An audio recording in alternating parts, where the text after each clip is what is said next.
امروز که داریم این پادکست رو برای این کتاب ضبط میکنیم، صاحب کتاب، نویسنده کتاب متاسفانه بر روی تخت بیمارستان خوابیده. شخصی که هر هفته بر روی ابرها شجاعت و اضطرابش رو محک میزد.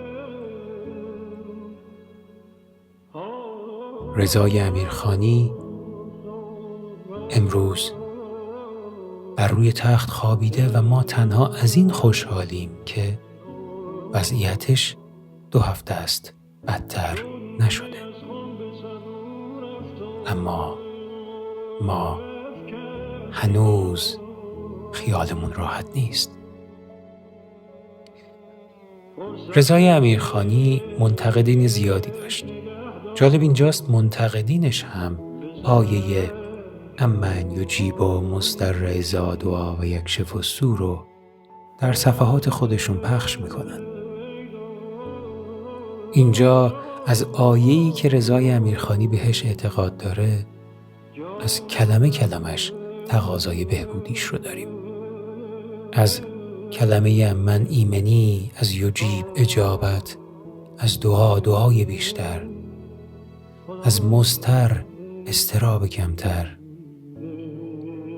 از یکشف کشف اتفاقات بهتر و از سو تبدیل کور سوی امیدمون به روشنایی داریم. نفحات نفت.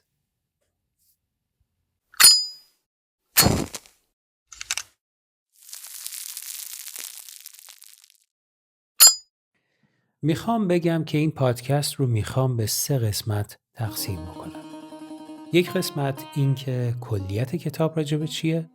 2 قسمت دوم میخوام شما رو کاملا ناراحت بکنم و باعث بشم که شما منو قضاوت بکنید. و قسمت سوم میخوام شما رو شوکه بکنم با اتفاقی که شما هم باهاش دست و پنجه نرم میکنید. پس شروع کنیم. قسمت اول این که نفحات نفت کتابیه که میخواد تفکر انتقادی رو توی شما روشن بکنه. میخواد بگه که شما واقعاً باید به این مسئله فکر بکنید که اگر یه روزی فرزندتون ازتون بپرسه که راستی این خودروهایی که توی کشور تولید میکنید به نفعتون بود یا نه، شما باید بهش صادقانه یه جواب بدید که ببین عزیز من، تولید این پیکان و پژو توی کشور و تمام مسائلی که داشتیم راستشو بخوای به قیمت وارد کردن یک خودروی خوب ژاپنی بود، با تمام مسائلش، با تمام خرجاش. اما ما چرا این کارو نمی کردیم؟ راستش جوابی براش نداریم. داریم کتاب جواب میده، اما یا شما گوش شنوا ندارین یا من یا آنان. متاسفانه اینطوریه.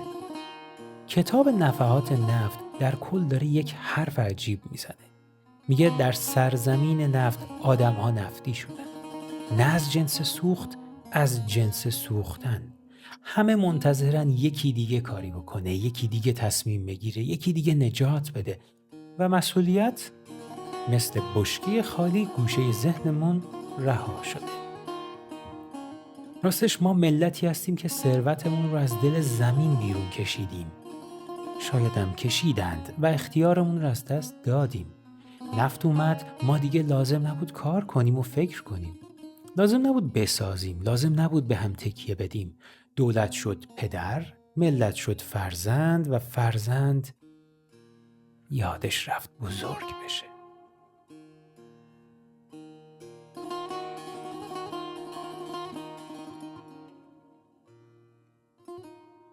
نفحات نفت یعنی چه؟ یعنی بوی خوش نفت. بویی که ما رو مست کرد اما هوشیارمون نکرد. متاسفانه مشکل همونجا شروع شد. دولتیان، مردمان همه مست شدند. زمانی کار عبادت بود، عرق پیشونی نشونه شرافت، اما نفت که اومد کار شد اضافه کاری، خلاقیت شد تجمل، تولید شد یه واژه قدیمی توی کتابای درسیمون. ما مصرف کننده شدیم حتی وقتی فکر میکردیم داریم تولید میکنیم. ما مست بودیم و هوشیار نشدیم.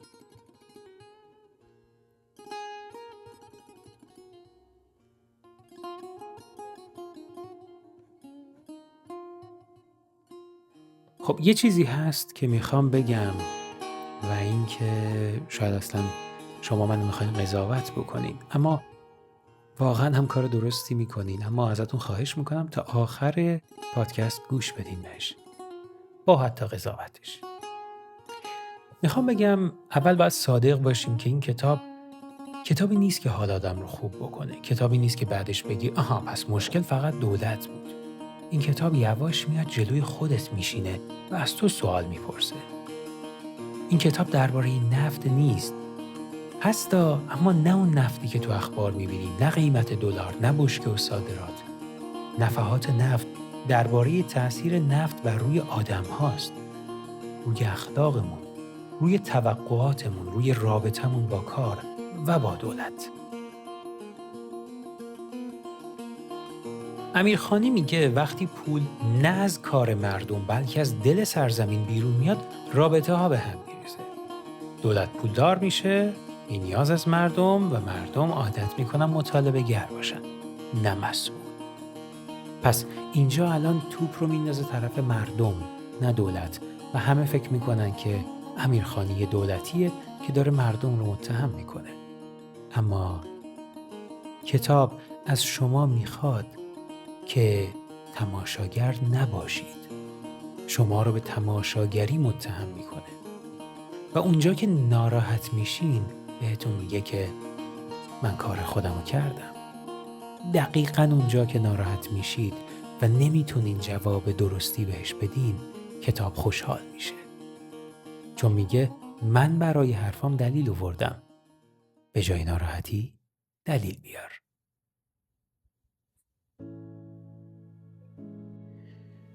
میخوام در آخر با قصه‌ای شوکتون بکنم و میخوام بهتون نشون بدم که هممون مقصریم. کتاب یه قصه قشنگی داخلش هست که هیچ وقت فراموشش نمی کنم. این قصه رو بگیم و به انتهای این خانه برسیم. خانی دختری داشت در یکی از شهرستان‌های ایران. دختر فرهنگ تحصیل می کرد و به تهران می اومد با هواپیما. خب از تهران تا به شهرستان طیاره‌ای نبود که اون رو برسونه. پس چه کار باید میکرد؟ باید سوار تاکسی میشد تا به اونجا برسه. خان ناگهان از این اضطرابی که توی جاده دخترش میکشه تصمیم گرفت هواپیمایی اجاره بکنه.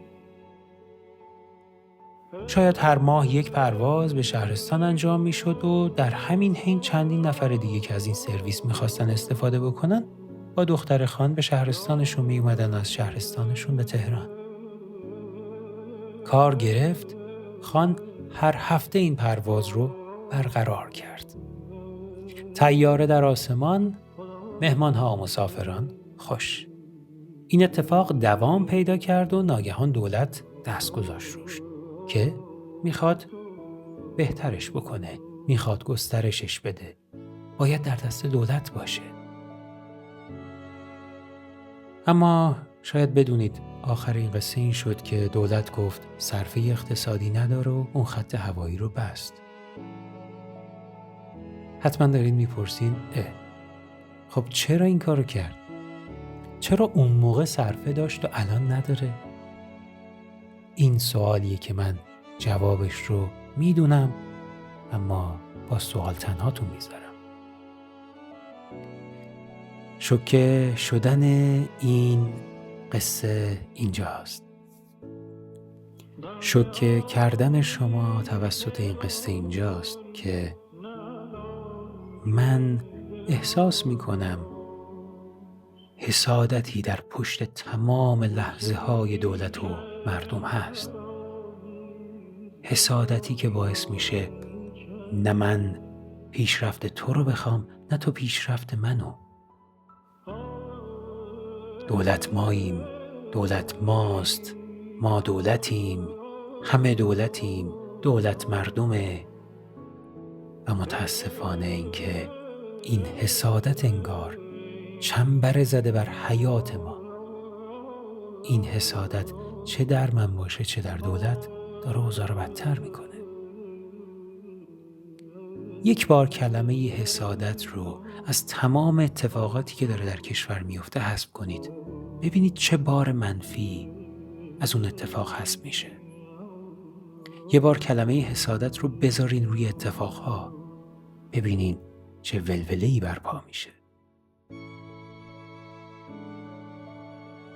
قسمت شوکه کننده اینجاست که شاید ما خیلی حسودیم. ما، شاید شما نه، شاید من. سوال اینجا تموم نمیشه، جواب اینجا داده نمیشه و دقیقاً جوابها اونجاست که شما کتاب رو میبندین رو میگین شاید راست بگه. نفحات نفت.